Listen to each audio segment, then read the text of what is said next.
আসসালামু আলাইকুম। আরও একটি ব্র্যান্ড নিউ ভিডিওতে আপনাদের সবাইকে স্বাগতম। সো আমরা হঠাৎ করে প্ল্যানিং করলাম ঝিনাইদহ ড্রিম ভ্যালি পার্কে ঘুরতে যাব। তো আমাদের প্ল্যানিং করতে লেট হয়, বাট প্ল্যানিং এক্সিকিউট করতে কোনোই লেট হয় না। সো জুম্মার নামাজ পড়ে ঠিক দুপুর 2টার সময় আমরা বেরিয়ে পড়লাম ড্রিম ভ্যালি পার্কের উদ্দেশ্যে, এবং এটাই হচ্ছে তাদের মেইন ফটক। এবং এরপরে আমরা চলে আসলাম টিকিট কাউন্টারে, এবং টিকিট কাউন্টারে আসার পরে আমরা জনপ্রতি 70 টাকা করে টিকিট কাটলাম। এবং এই যে আমার ফ্রেন্ড সবাই ঢুকতেছে, এবং এখানে ছিল ওদের পার্কে ঢোকার আরেকটা গেট। এবং এখানে যে চিত্রশিল্পটা আছে এটা আসলে খুবই অসাধারণ লেগেছে, আপনাদের সবারই ভালো লাগবে আই হোপ। এবং এদিকের দেওয়ালটাও বেশ দারুণভাবে কারুকাজটা করা আছে। এবং এরপরে ঢোকার পরে চারিদিকে দেখছি সবুজ আর সবুজ, যেদিকেই তাকাই শুধু গাছপালা এবং মনোরম পরিবেশ। এবং এখানে আমরা সবাই মিলে আসছি, এবং আসার পরেই খুব সুন্দর একটা দৃশ্য দেখতে পেলাম, স্পিডবোট, যেটা আসলে বাংলা সিনেমাতে দেখানো চলে। এবং এরপরে এই যে আমার বন্ধুর বান্ধবী ওখানে আইসক্রিম খাচ্ছে, এবং এখানে হচ্ছে আমাদের সেই লেকটা, যে লেকটা দিয়ে স্পিডবোট চলছিল, এবং এই লেকের উপর দিয়ে একটা দারুণ ব্রিজ রয়েছে। এবং এই দৃশ্যটা খুব ভালো লেগেছে ড্রিম ভ্যালি পার্ক।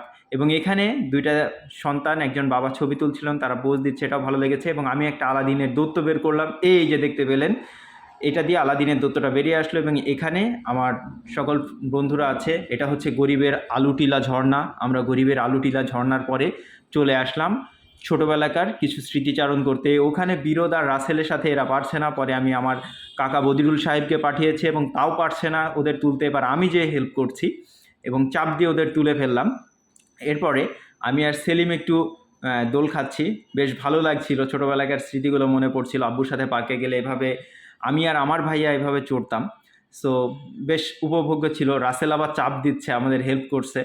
সো এরপরেই আমরা চলে আসলাম এখানে, এবং এখানে আসার পরে জায়গাটা ভালো লেগেছে, কিছু গ্রুপ ছবি তুললাম। এবং এখানে আমাদের কয়েকটি গ্রুপ ছবি, তারপরে এখানে একটা ঘাসের গেট ছিল, ওখানেও আমরা কিছু গ্রুপ ছবি তুললাম। এখানে আমি সিঙ্গেল কিছু ছবি তুলেছি। এবং এরপরে আমরা চলে যাচ্ছি একটা স্পেশাল লাচ্ছি খেতে। তো লাচ্ছির দোকানে চলে আসলাম, এবং এখানে আসার পরে লাচ্ছিটা তৈরি করার পরে গ্লাসে নিচ্ছি, এবং নেওয়ার পরে লাচ্ছিটার টেস্ট আসলে অসাধারণ ছিল। এবং তারপরে আবার ওখান থেকে ব্যাক করলাম, এবং ব্যাক করার পরে আমরা যাচ্ছিলাম কালু ভাইয়ের হোটেলে। এই সেই কালু ভাইয়ের হোটেল, যেখানে আসার পরে শুনেছি নাকি এনার খিচুড়ি খুব বিখ্যাত, তো এটা ট্রাই করতেই হবে, মাস্ট।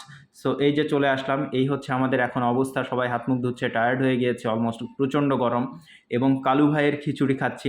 তো আসলে খিচুড়িটা যেমনটা শুনেছিলাম খুবই সুস্বাদু ছিল, খুবই ভালো লেগেছে। এবং এরপরেই আমাদের আজকের পরিসমাপ্তি। সো সবাই ভালো থাকবেন, ধন্যবাদ সবাইকে।